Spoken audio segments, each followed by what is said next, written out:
반갑습니다. 미풍입니다. 역대급 거래절벽과 급증하는 미분양에 시장에 많은 사람들이 불안해하고 있습니다.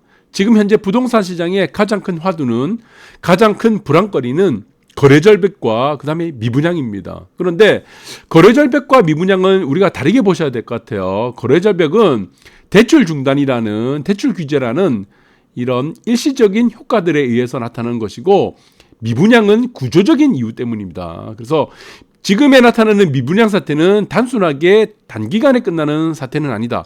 이것이 10년, 20년 앞으로 장기적으로 이어질 가능성이 굉장히 큽니다. 거래절벽은 다음 대선에 누가 대통령이 되든 이 문제는 어느 정도 숨통이 트일 것이다. 이렇게 보시면 될 것 같아요. 먹거리 기름값, 물가 지금 쌍끌이로 올라가서 서민들 고통을 받고 있는데, 사실 물가는 지금 잡히실 수 있는 부분이 아닙니다. 이것이 금리와 연관돼서 올라가는 물가가 아니기 때문에, 그래서 지금 물가 상승률과 물가는 올라가는데 아파트 가격은 떨어진다. 이게 설명이 잘 안 됩니다, 사실은. 그래서 매우 이례적인 현상이다, 이렇게 보시면 되는데, 사실 아파트라는 부분들 자체가 단지와 단지끼리 경쟁하는 이런 양극화 시대이기 때문에 저는 이런 부분들도 여러분들이 보셔야 될 것 같고, 그리고 3%대 뛴 물가, 여러 가지 요인들이 나오는데, 유가, 환율, 이런 탓도 지금 한 요인이 되겠지만, 여러분들이 잘 보셔야 되는 게 이겁니다. 지금 물가가 지금 계속 올라가고 있죠. 3%대입니다. 이게 굉장히 큽니다. 물가 상승률이. 상승률입니다. 율. 예, 상승률. 그러니까 여러분들이 보시면은 짜장면 값이 3,000원 하다가 6,000원이 됐습니다. 짜장, 여러분들 짱깨 좋아하시죠? 6,000원이 됐으면은 이 6,000원이 물가 상승률이 이제는 완화됐다, 줄어들었다고 해서 이 짜장면 값이 하락을 하는 것은 아닙니다. 그 다음에 7,000원 하든 8,000원 하든 이런 상황들이 이제 상승률이 둔화될 가능성이 크다는 것이다. 그래서 모든 물가는 마찬가지예요. 여러분들 좋아하는 짜장면, 여러분들이 먹는 라면, 교통요금, 이런 것들은 다 물가에 반영되지만 그 한번 올랐던 물가는 내려가지 않습니다. 그 다음에 올라가는 폭이 줄어든다는 것이죠. 그래서 저는 지금 현재 있어서의 큰 물가 상승률 폭은 완화될 가능성이 굉장히 큽니다, 이게. 그래서 앞으로는 물가 상승률이 이전과 지금과 같은 큰 폭의 상승률은 좀 이제 완화될 가능성이 크고, 자, 그렇다고 본다면은 이런 부분들을 우리가 금리 상승으로 해결할 수 있느냐? 아니죠. 금리로는 현재 물가 상승률을 제어하기 힘듭니다. 지금 현재 물가가 올라가는 이유는 수요가 팽창이 돼서 올라가는 물가가 아니죠. 네, 이게 아닙니다. 무엇 때문에 올라갑니까? 네, 공급망입니다. 공급망. 공급망에 따라서 물가가 올라가는 부분들이기 때문에 이것은 금리 정책, 금리를 올림으로 인해서 우리 어느 정도는 이제 반영이 되겠지만 결정적인 이유가 아니다는 것이다. 그래서 미국에서는 지금 아직까지도 0.25%, 네, 0%에서 0.25%를 유지하는 이유가 이겁니다. 금리를 올려서 해결될 수 있는 물가가 아니기 때문에 이것을 좀 더 두고 보자. 그래서 우리나라만 지금 3번, 전 세계에서 유일하게 3번 금리를 올렸죠.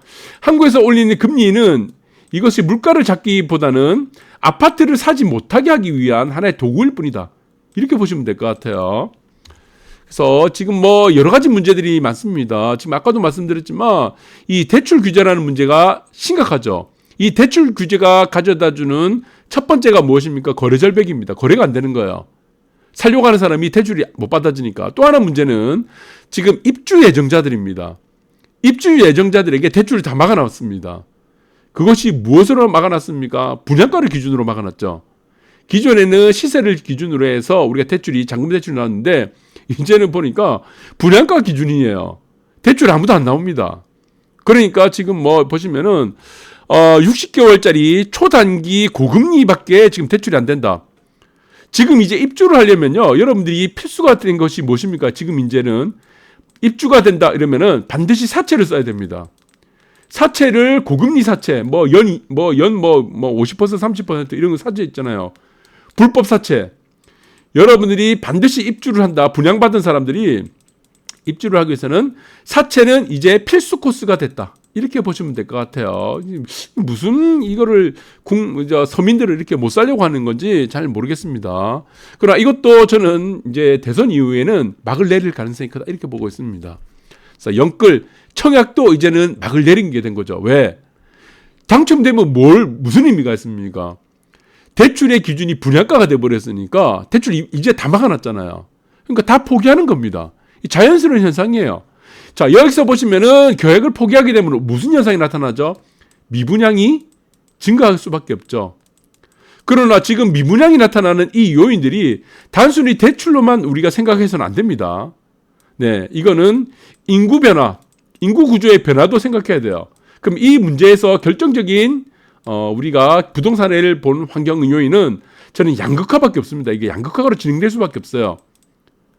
대출을 풀어놔도 이 문제가 생길 수밖에 없습니다. 그래서 이 양극화에 대한 미분양에 대한 문제, 계약 포기에 대한 문제는 앞으로 수십 년간 이어질 가능성이 매우 크다고 여러분들 이렇게 보시면 되고, 경기도 같은 경우는 이달에만 14,000가구입니다. 물량이 엄청 증가합니다. 여기서부터.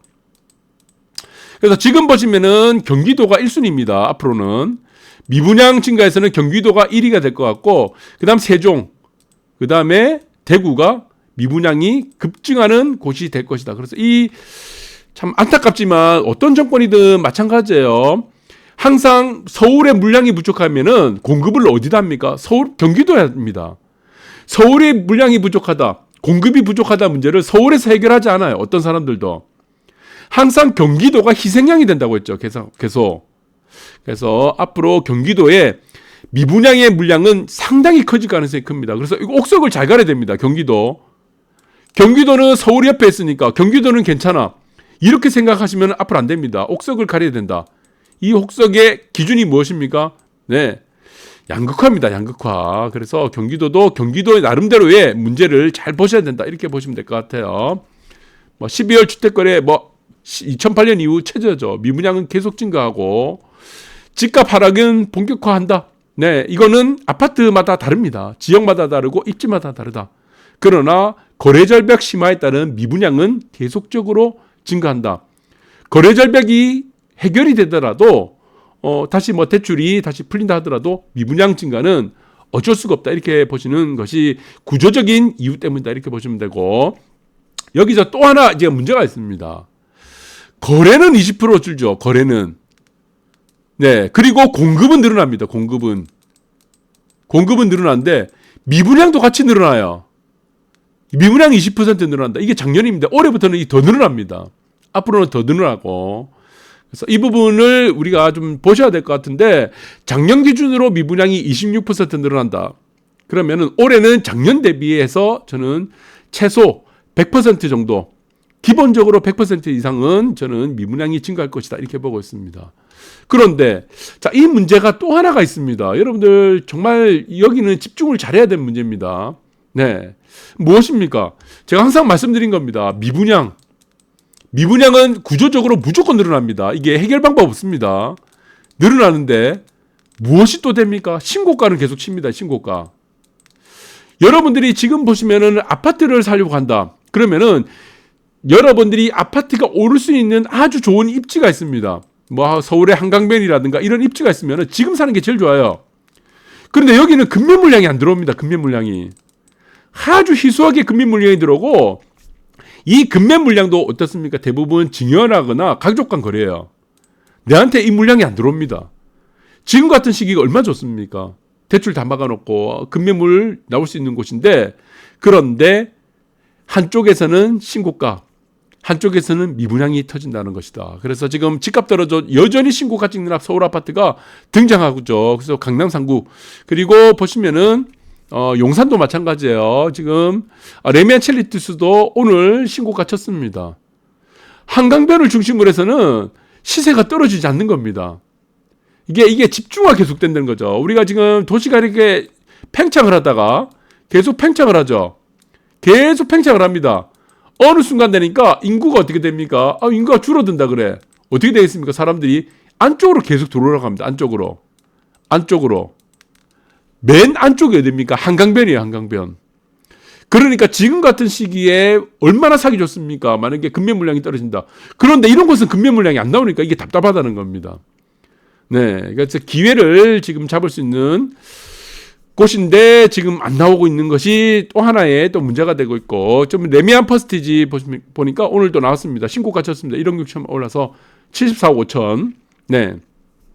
1월 말에 거래됐죠. 그래서 서초구 방배 아트자이도 보시면 3억 3천 올라서 28억 3천.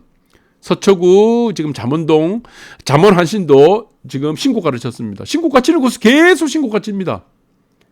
그래서 이거는 여러분들한테 이전부터 한 1년 전부터 계속 말씀드렸는데, 이전에는 강남부터 떨어졌던 집값이 강남부터 떨어졌죠. 2008년 이후부터는 먼저 떨어지고 그 다음에 외곽으로 확산됐죠. 강북은 오히려 안 떨어졌고 경기도와 버블7 지역이라고 하죠. 네, 버블7 지역이라 해서 그 부분이 먼저 떨어졌지만 지금은 어떻습니까? 외곽부터 떨어지죠. 그래서 제가 순서는 외곽부터 떨어질 거다. 이번에는 강남은 버틸 것이다. 그 중에서 어디가 제일 많이 버팁니까? 네, 한강변. 한강변은 가장 많이 버티거나 신고가를 계속 칠 수밖에 없다. 왜? 입지에 대한 한정성과 희소성은 우리가 불안할수록 더 곽강을 받습니다. 우리가 사회가 경제가 불안하게 되면 금을 찾습니다. 금. 금에 대한 수요가 굉장히 증가하게 되는 거예요. 그래서 이것이 무엇입니까? 안전자산이죠. 안전자산 쪽으로 계속 증가하게 됩니다. 수요가. 네. 그래서 지금 한강변에 있는 아파트 같은 경우는 희소합니다. 입주도 희소하고 공급량도 작고. 그래서 이것이 안전자산으로 인식을 받기 때문에 지금 이렇게 지금 부동산의 거래절벽 미분양이 증가할수록 이 안전자산이라고 여기는 한강변의 아파트는 더 지금 수요들이 증가할 수밖에 없다는 겁니다. 그래서 어떻게 되겠습니까? 미분양이 증가하고 지금 거래는 절벽이 되고 금리는 올라도 한강변의 아파트는 불패가 된다는 거다. 그것이 언제까지 계속되느냐? 저는 이것이 부침은 있겠습니다. 중간에 올라갔다가 뭐 좀 조정받고 떨어질 수는 있어도 이런 현상은 최소 30년 이상 지속될 가능성이 크다. 그렇게 봅니다. 결국에는 부동산은 한정성과 희소성의 싸움이다. 이렇게 보시면 될 것 같습니다. 감사합니다.